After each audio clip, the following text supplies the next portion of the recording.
Hey, Buff Nation, voice of the Buffs, Mark Johnson here. Coming up this week in the Buffalo Stampede, the CU football team falling on the road at Oregon State. We're going to recap with Buffs great Jeff Campbell. Also, with basketball just around the corner, we're going to talk with head coaches Tad Boyle and J.R. Payne, all this week on the Buffalo Stampede.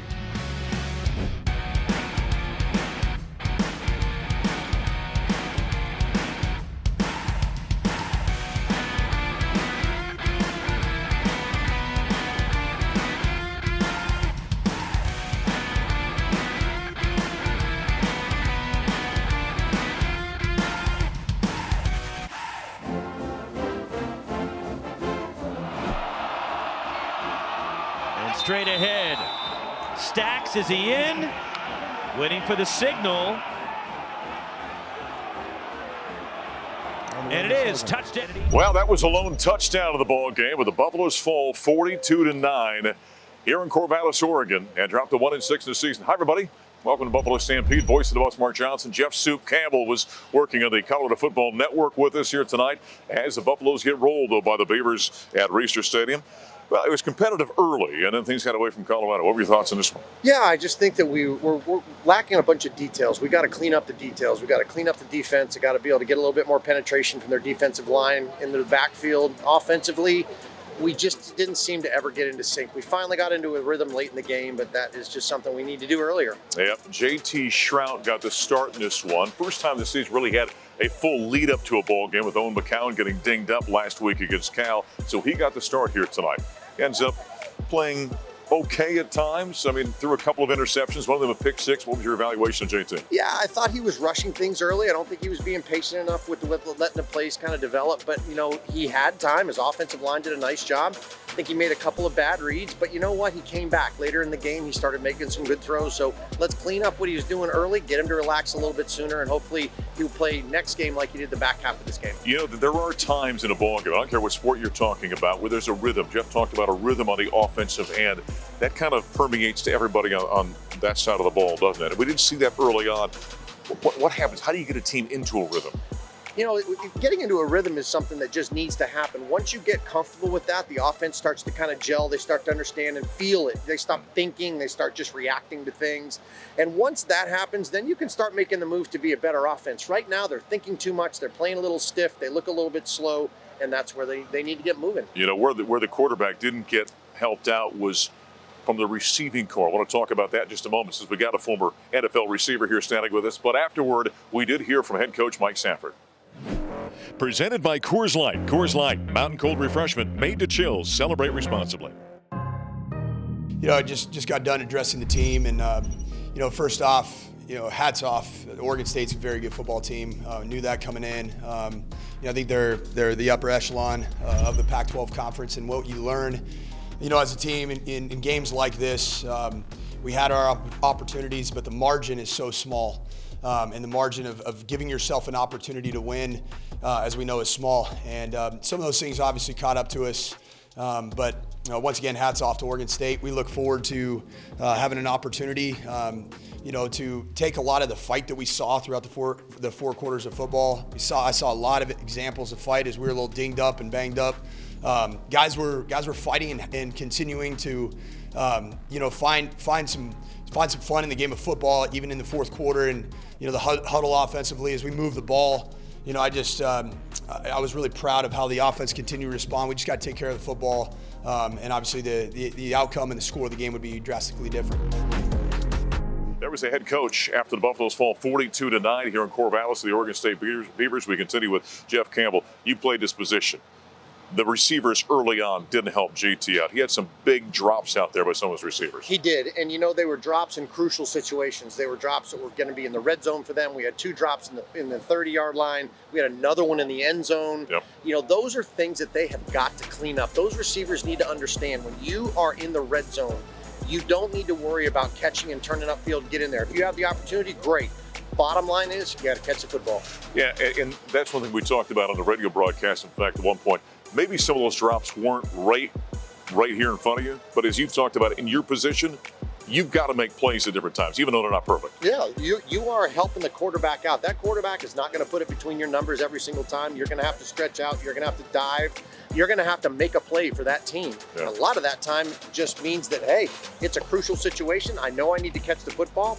Get your hands up and stop the X. You know, the Buffaloes have got some guys dinged up in the running back core right now. Alex Fontenot, we haven't seen for a while. Deion Smith got hurt a week ago against the Cal Bears. They're hoping to have him back next week against Arizona State. J.D. Stax came in and ran pretty well.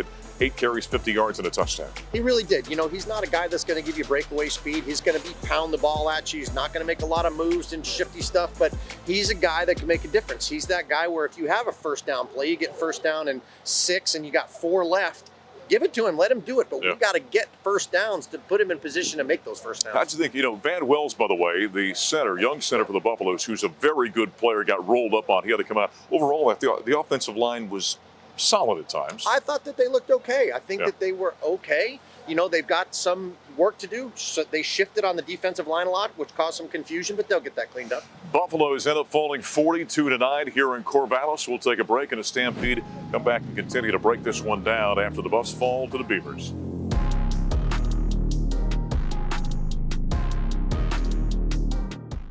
Another start, and he fumbles it, and it's loose in the backfield. Colorado says they've got it.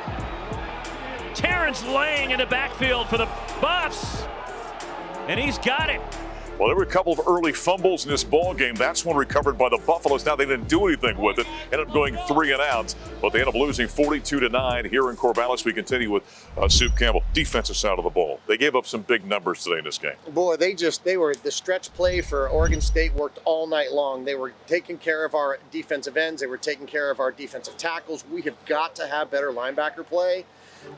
We just can't consistently lose at that play. So they're going to have to make some adjustments in there to toughen up that defense. Yeah, I think last week, we saw the Buffaloes were moving a lot on the defensive side. And again, for a new coaching staff or new philosophy anyway, they kind of surprised maybe OSU kind of watched that tape, obviously, and figured some things out that the Buffaloes were doing. No, they really did. I think that they were keying on our outside guys. They knew that we were going to be strong up the middle with Sammy, but right, those defensive ends, they were getting hooked, they were getting pushed out, and it just created a big hole for them. You've got to play with emotion on the defensive side, and that can only take you so far. You were talking about that at the end of our radio broadcast. Emotion only takes you so far. Emotion takes you so far. It can take you north, it can take you south. Tonight, we were real emotional in the beginning, but we had some big penalties. We got a 30-yard penalty to put them in scoring position, which they went in and scored. But hey, you got to be able to control that. Yeah, the Buffaloes, they didn't have a lot of penalties, but they had penalties at bad times in this ball game, but that cost them. What he's talking about was a roughing the passer, followed by an unsportsmanlike conduct that really put OSU in position to score, which they obviously did in that ball game. Afterward, we heard from a number of players after the Buffs fall 42-9 in Corvallis. It was very tough. I feel like we didn't do enough as a team to come out with that dub, even though we really won in. I feel like we brought good energy this whole week and had a good practice. It's tough, though. It's been amazing just to be a part of this program, and it's just been good. We got a win last week, and that was one of the best feelings we've had. But I just want to keep building on things, keep building on the program, and that's all you can do. They know what they want to do, and they do it very, very, very well. That's probably one of the best stretch teams I played against in my 5 years of college football. Great backs, O-line, they really know how to block it. It's not really even scheme or, not scheme. It's not really personnel with them. It's more so plug and play. They know how to scoop block, they know how to get in your way. They know how to get the backs just enough of a seam really to get vertical and get downfield. We definitely a resilient team. Like I said a couple weeks ago, anybody in our situation would probably packed it in, but that just goes to show the resilience. And it's not really just me. Sure, you can say, yeah, I made that play, but that's preparation throughout the week. That's my teammates and us having each other's back when we were 0-5, when everything was down bad. The defensive lineman had to make their plan B and their gaps for me to even be able to shoot that. So that was a total team effort right there, and that just shows the resilience. Well, there were some players after the Buffs fall 42-9 here in Corvallis. We continue with Soup Campbell here. He joined us on the radio broadcast, Colorado Football Network. Gary Barnett was out under the weather, so he'll be back next week. Now Mike Sanford's got to take this team and move it forward this week. He does. He talks about process. He talks about the want to. He talks about the kids that he wants to get involved and start playing better. He may have to make some changes at some different positions to make sure that we're shoring up different places. I think that you need to start giving Hystera a little bit more time. I think we need to take a look at what we have at corner, but those would be decisions that he has to make to get this team to move forward. You were talking about this towards the end of the radio broadcast too, about finding the guys with the will and a want to. You got to find, so they've got to want to be on the field, but they got to be committed to being on the field. Absolutely, and you got to be a lot more gritty. This team doesn't come out with a lot of grit. They come out and they play, but the teams when you come in aren't going to go, oh, Colorado's coming in here this week. This is going to be a big game for us. Right now, it's a game for them. They need to make people worry about them. They need to make people uncomfortable for that week that they're going to have to play them, and that comes with grit. This is an opportunity this week. Now, it's homecoming for Boulder, right? You got the Hall of Fame induction ceremonies on Thursday. It's always a big pageantry weekend for the Buffaloes. You've got Arizona State coming in. This is a winnable ball game for Colorado. We saw what they did last week against Cal, right? That's right. That was a winnable ball game. They got an opportunity now on Saturday. Yes, they do, but they're going to have to go back to the drawing board. They're going to have to fix them things. They're going to have to come out a whole bunch tougher than they did this week. It is going to come down for a few guys on that team that are either young guys or old guys, doesn't matter, but there's got to be a couple guys that step up and say, the bar is getting raised this week for our grit. Yep, the Buffs need to rebound after this one, a tough one. They've got Arizona State coming in. That's a 5:30 ball game next week. Gary and I are going to hit the air out of Franklin Field at 3:30 with the Buffalo Stampede pregame show. Coming up next here on the Buffalo Stampede television show, we're talking basketball. Tad Bowling Company got a big exhibition coming up against Nebraska this weekend. We'll talk with the head coach.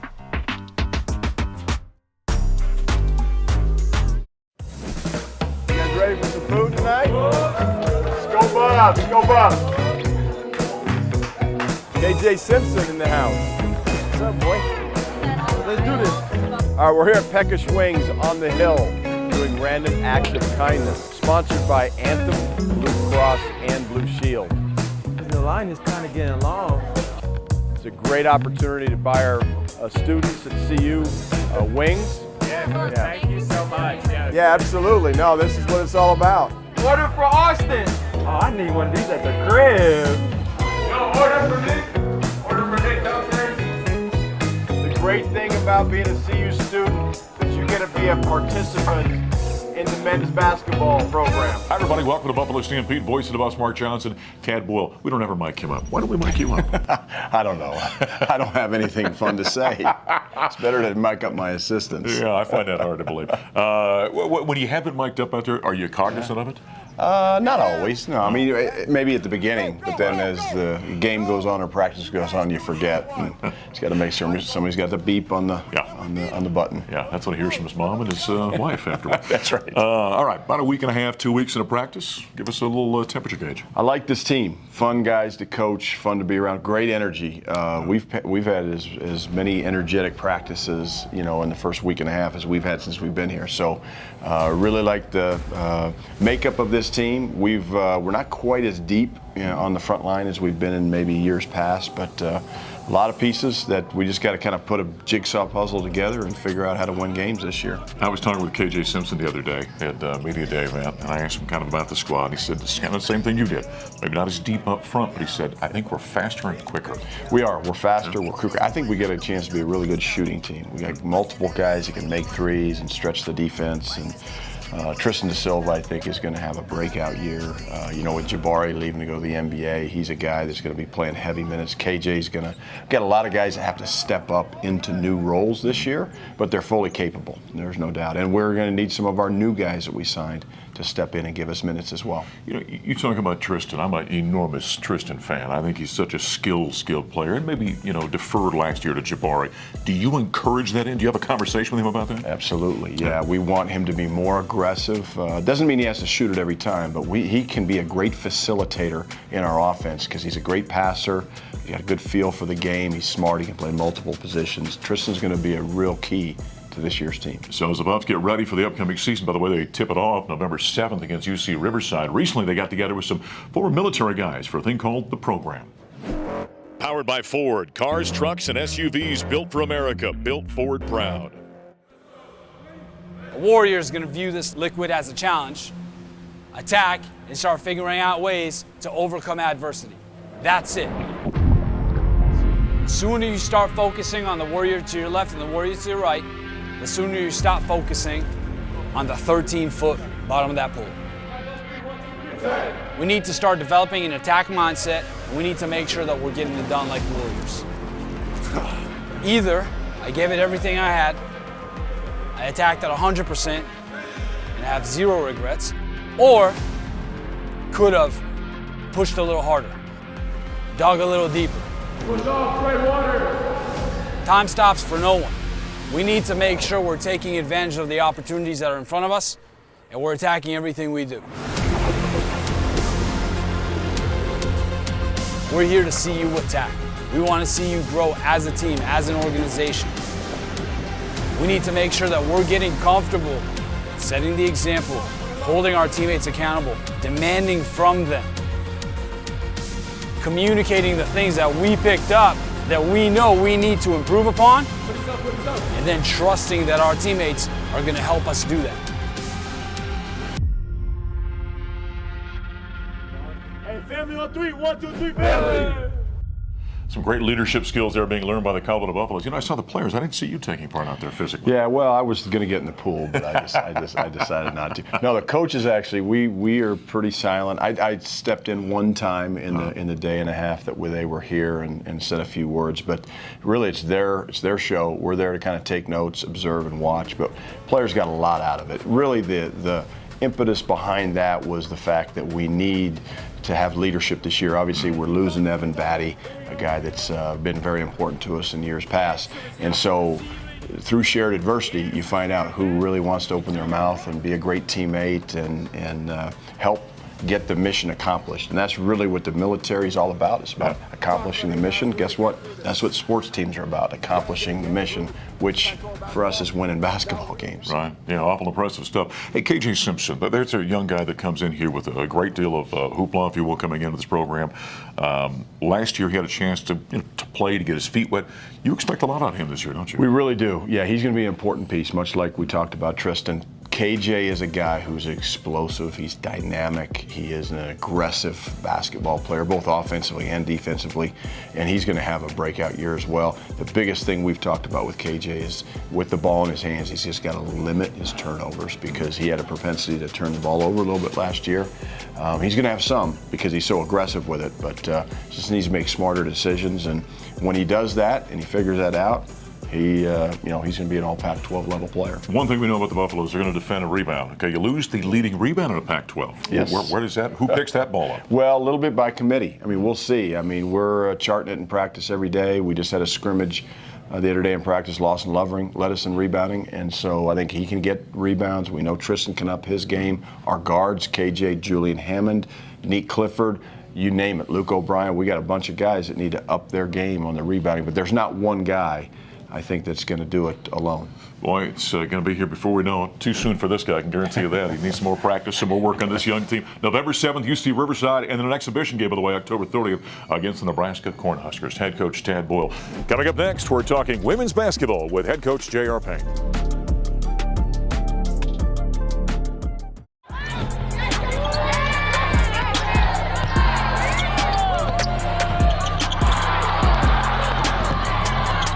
Well, there was the Buffs last season. Some great highlights of the Colorado women's basketball team. Went on to the NCAA tournament, back into Stampede.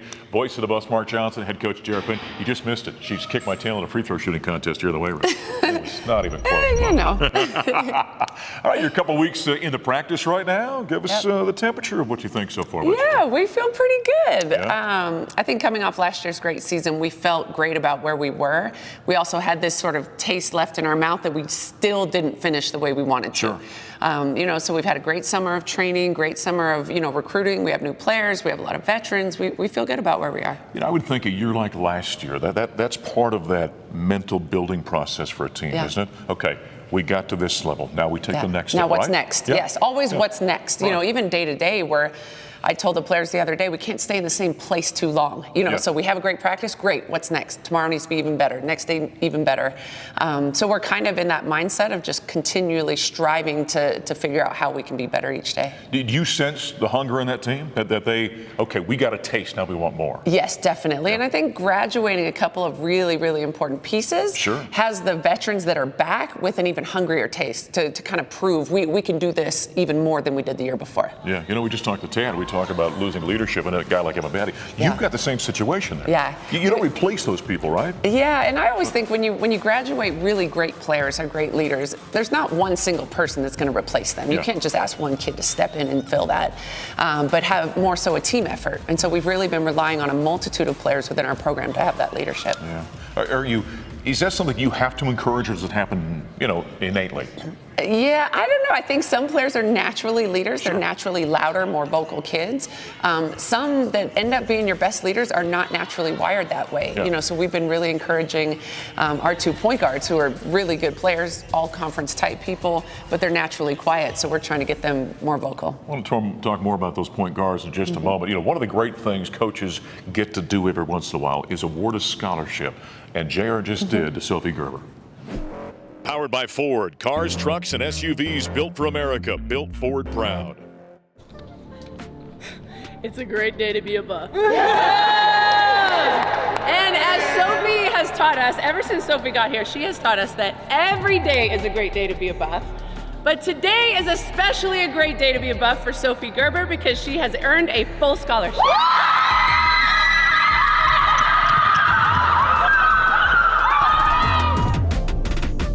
Yeah, that's always one of the coolest events in sports for a coach, and that's got to be fun. It is the best, especially when you can give it to someone who truly, truly has earned it and deserves it. And Sophie embodies everything that's great about college athletics. She works hard, she's a great teammate, she's a good person, and it was really fun. Is that something, so it's totally surprise to the athlete. Do you call and talk to mom and dad and say, hey, we did not, no. Okay. We were afraid, because she's very close with her family. We were afraid somehow it would get leaked out. Spill the beans. Yeah, exactly. Yeah, so we kept for about 5 days. How we got to do this? How are we going to do it? Right. Tried to come up with sort of a creative way to do it, and it was really fun. And you can always tell, what kind of individual you're dealing with, the way the teammates react. They explode. Yeah, right? And that's the best part. I mean, the best part is the scholarship. The next best part is how our teammates respond. Yeah.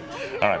What are you working on right now? You got a few weeks to get the season underway. What is JR Payne focused on? Oh, God. Right What aren't we working on right now? We're working on offense, defense. We're not rebounding. We got to take care of the ball. Just lots of different things. But, we have a plan for our preseason as coaches, Toriano defensively, myself offensively, of what do we need to get in, And so today, actually, in a meeting this morning, we went through what don't we have in yet. Zone offense, press defense, just different things. So we're trying to focus on getting better every day, but also making sure that the things are input that need to be. We mentioned the point guard position. You got a couple of pretty good ones, right? Yeah. A lot of responsibility for those two. Yes, and we're putting a lot on them. We're asking them to do things that are uncomfortable. We're asking them to lead. We're asking them to be more vocal. We're asking them to sort of be all things to all people. They're mentors for our younger players. They need to look to score. They've got to lead us defensively. There's a lot we're putting on them, but they're capable. Well, and the Buffs, of course, play in the Pac-12. It's the best women's college basketball, league in the country. How do you feel about your non-conference slate? But we have a great lot of road games, which we don't typically love to do in the preseason. But I think it prepares our team for what is a challenging Pac-12 schedule. So it's going to be great. Hey, good luck this season. Thank you. JR Payne, head coach for the CU women's basketball team. As we put a wrap this week in the Buffalo Stampede, I'm voice of the Buffs, Mark Johnson. Thanks for joining us. We'll talk to you next time.